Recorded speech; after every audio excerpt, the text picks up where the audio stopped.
乌克兰申请加入北约的最终结果是终于出来了。在7月11号，美国总统拜登在接受 CNN 采访时表示，北约成员国尚未就是否同意乌克兰加入北约达成一致，只有在乌克兰危机解除之后，北约才能考虑接纳乌克兰。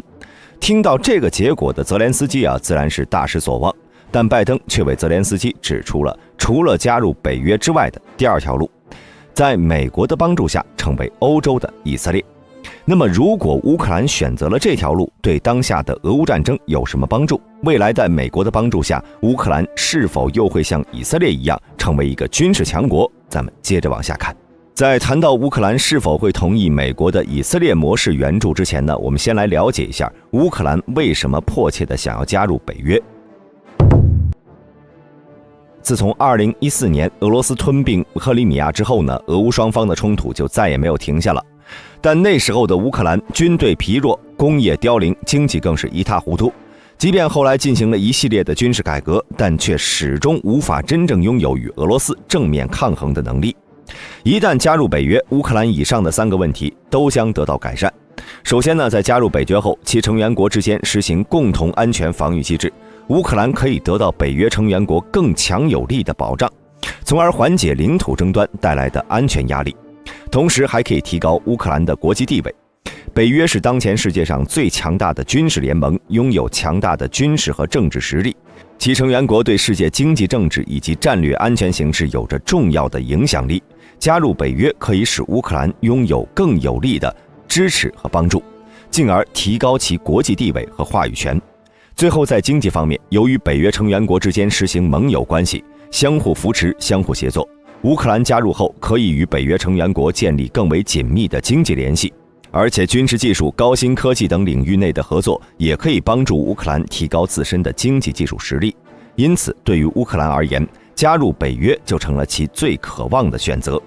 而我们也知道，俄罗斯对外宣称这场战争爆发的理由就是为了阻止乌克兰加入北约，以军事行动来迫使乌方保持中立。但经历了8年乌东战争的乌克兰已经深知这位邻居的脾性，他知道如果自己不加入北约，未来乌克兰只会一直衰落下去。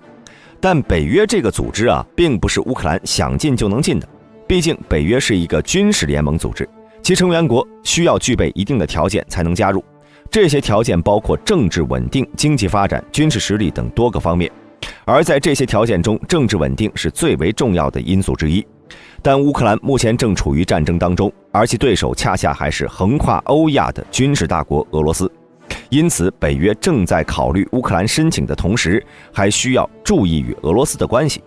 一旦北约同意乌克兰加入，也就代表着该组织将向俄罗斯全面开战。虽然像波兰这种处于面对俄罗斯第一线的国家已经做好了应对战争的准备，但我想对于任何国家而言，其需要的应该都是和平与发展，而非动荡和战争。拜登在周五接受 CNN 采访时就表示，北约各国目前是否就乌克兰加入北约大家庭的看法并不一致，因此对于乌克兰的请求，北约只能暂时婉拒。然而美国这时候却给了乌克兰第二个选择，那就是像对以色列一样，向乌克兰提供武器和其他安全支持，直到基辅获得北约成员为止。听到这里或许有朋友就好奇了，美国不是一直都在向乌克兰提供武器支持吗？这和拜登说的以色列模式又有什么差别呢？该模式意味着美国将准备提供各种形式的军事援助、情报和信息共享、网络支持和其他形式的物质支持。其中最值得一提的就是美国的技术支持。我们都知道，如今各国的援乌武器由于害怕技术外流，只敢援助一些老旧装备。即便是这些装备在战场上也能发挥出强大的效果，但不可否认的是，乌克兰连这些老旧武器的生产技术那都没有。的确，在战争期间，乌克兰的军事实力迎来了一大波的发展，像无人机、无人艇这种的武器技术都被乌克兰掌握。但现代战争讲究的是立体全方位，片面的武器发展并不能让乌克兰成为真正的军事强国。而以色列模式则不然，美国会切实地向乌克兰提供需要的技术支持，通过多方合作，使乌克兰成为像以色列那样具有相当国防工业力量的国家。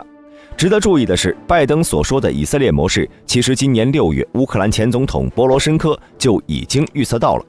波罗申科表示，他设想了俄乌战争结束时乌克兰这个国家的几种可能前景，其中一种就是像以色列那样拥有很多武器。以色列模式对于乌克兰非常重要，波罗申科认为以色列模式的乌克兰获利甚至超过了加入北约。我们都知道，美国不仅帮助以色列在经济上自立，更是以以色列军备建设和军工科技的造血机。自从以色列建国以来，美国对以色列的经济和军事援助累计已经达到了1462亿美元。如果没有美国的援助，以色列无论在军事上还是经济上都无法在中东立足，更不可能成为中东小霸王。在美国支持下，在2020年，以色列更是创下了4033亿美元的 GDP 总量。要知道，以色列人口规模较小，还不到930万人，人均 GDP 可以达到4.4万美元，排在全球来看呢，这个数值可是超过了日本、英国、法国等经济发达国家。乌克兰如果进入以色列模式，显而易见的是，乌克兰和美国的关系会更加亲近。乌克兰在经济和军事上将会被美国直接武装。别的不说，光战机这方面，在过去50多年来，美国一直提供给以色列一流的战斗机。以色列空军当前装备的 F-35I 就是美国和以色列技术的结合体。除此之外呢，世界上再无其他国家拥有这份待遇了。所以，假如美国真的是可以用以色列模式来对待乌克兰，那么乌克兰总统泽连斯基也就不需要再强调加入北约了。毕竟，美国与以色列的关系远甚于美国与北约成员国的关系。乌克兰武装部队总司令扎卢日内也认为，在收回被占领领土后，乌克兰应该成为一个拥有强大军队的国家，从而能够抵御未来俄罗斯的进攻。而以色列模式呢，就是乌克兰成为军事强国的进阶关键。虽然就目前来看，俄罗斯仍占据了乌克兰大片领土，但从长远看，俄军的进攻已经唤醒了乌克兰人。在这场战争中，乌军无论从装备到作战水平，都表现出来越来越强的能力。未来如果以色列模式顺利展开，在可以预见的将来，乌克兰的国防力量将迅速增长，成为欧洲甚至是世界上军事强国的可能性完全存在。而且相较于以色列，乌克兰拥有更大的国土和更多的人口。乌克兰全国人口4600多万，比英国和法国少，和西班牙相当。重要的是，乌克兰在苏联时期呢，是国内重要的国防工业基地，具备相当的军事技术力量，并且在苏联解体后接受了大量的军事装备。其次是在2014年至战争爆发前的8年间，乌克兰与北约进行了密切合作，在装备和人员两方面都取得了很大进展。这也代表着乌克兰拥有比以色列更大的发展潜力。而对美国以及北约而言，这种安排呢，也可以帮助他们避免与俄罗斯直接发生武装冲突，因为它不包括集体防御保证，这与北约类型的军事联盟不同。当然，除了美国的帮助之外呢，乌克兰也需要自身拥有足够的信念。而泽连斯基也在很早的时候就曾提出，打算向以色列学习全民皆兵的政策。我们都知道，以色列长期以来面临着周边敌对国家的安全威胁，而其无论是人口还是国土面积都并不大。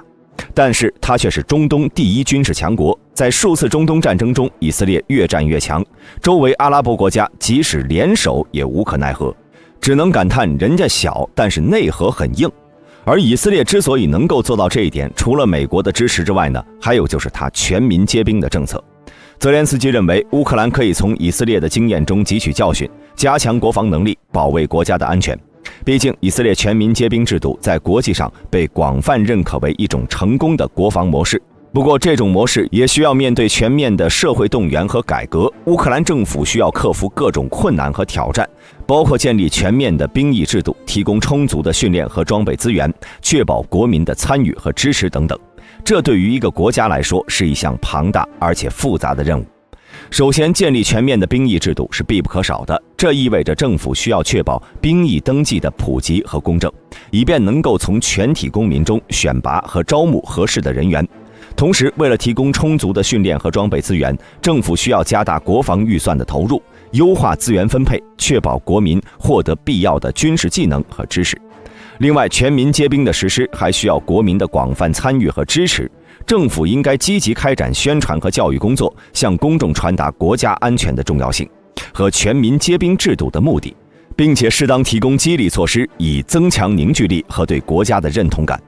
我想在这一点上，饱受战争痛苦的乌克兰民众应该会给予理解。不过当下该模式对于乌克兰最大的挑战莫过于军事资源和设施的不足。